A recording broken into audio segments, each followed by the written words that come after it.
Hello, this is a note about recent changes in the USCG deck license exam questions with regard to tides and currents.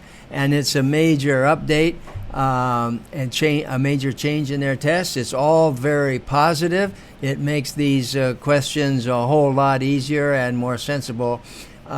Let me go back and review the history a bit. In 2020 was the last year, 2020, that's like almost 5 years ago now, that was the last year that NOAA published these so-called tide and current tables. They were what I say so-called, these were what we called the tide and current tables.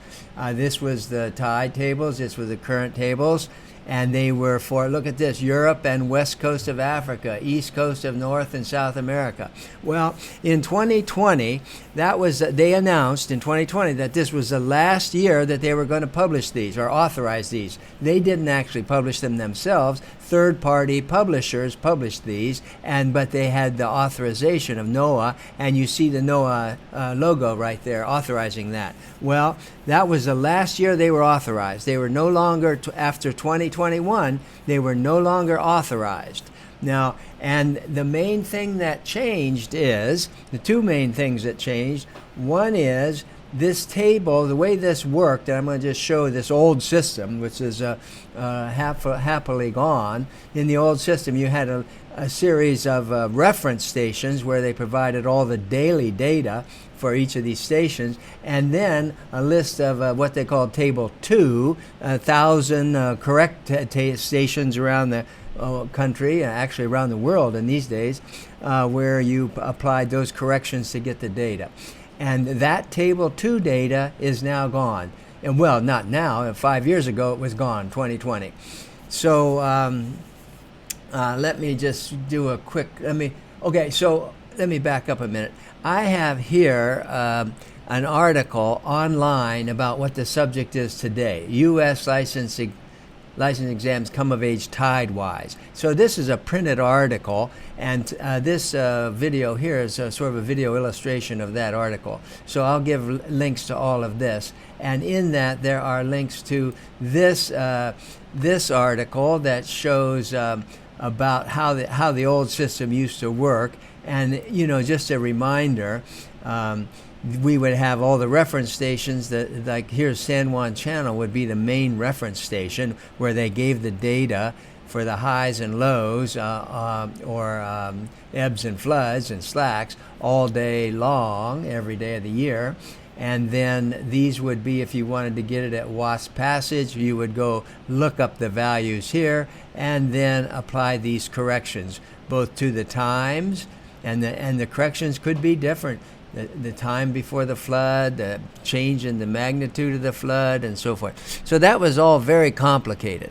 And it was one of the hardest things to teach and to learn. And all the exam questions up until just recently, now this is 2024, but for the past 4 years, all the Coast Guard exam questions, and also, I must say, other private schools around the country, were teaching the use of these tables.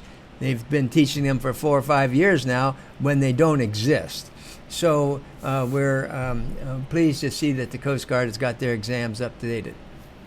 So what I want to show here then is what the new questions look like. And they here's an example.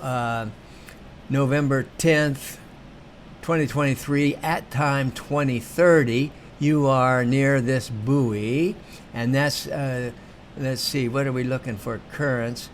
This will be near the current station, ACT 6611. What is the direction and velocity of the current you are encountering as you pass this buoy?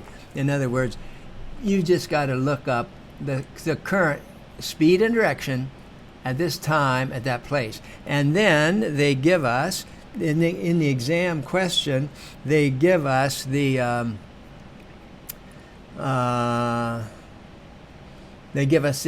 diagrams, and these are diagrams that we get directly from NOAA, the tidesandcurrents.noaa.gov, and I'm going to show the use of that in a moment. But you see now how the exam questions works very easy. you go to the right station. They told us the station number, and they told us the time. It was 11:10 at 20:30. So here's 20. These are and it's local standard times they're giving, and that's at 20:30. That's right here. And so at that time, 2100. This is 2100. This is 2030. That's interpolated backwards a little bit. And so you see the current was 0.4 knots. And up here, you get the direction up here in the tidal, and that's an ebb. You see the ebbs up, floods up here, ebbs down here. So that's an ebb, and the ebb is 104. So that's back to the answer 0.4 at 104. And 0.4, 104, that's the answer. So that's how that works. And then let me just do quickly likewise one here for the currents. That's this question. You will be docking at this place here in Virginia at the first low tide. At the first low tide, the berth is located halfway between this station and this station. What is the time that you'll be docking? So they want to know what is the first low tide in between those two stations. And then we can go, I think, and then they say see diagram 63. And this is diagram 63. And you see here's the date. And then you go, the first low tide is right here. That's at one of the stations. And now, interesting, let's see. This is the other station. So you're in between these two. And so they'd have different tide heights. This one's 0.29, this 0.51. However, they both occur at the same time, which was 225. 225. So the answer is 225. And let's see if we come back here.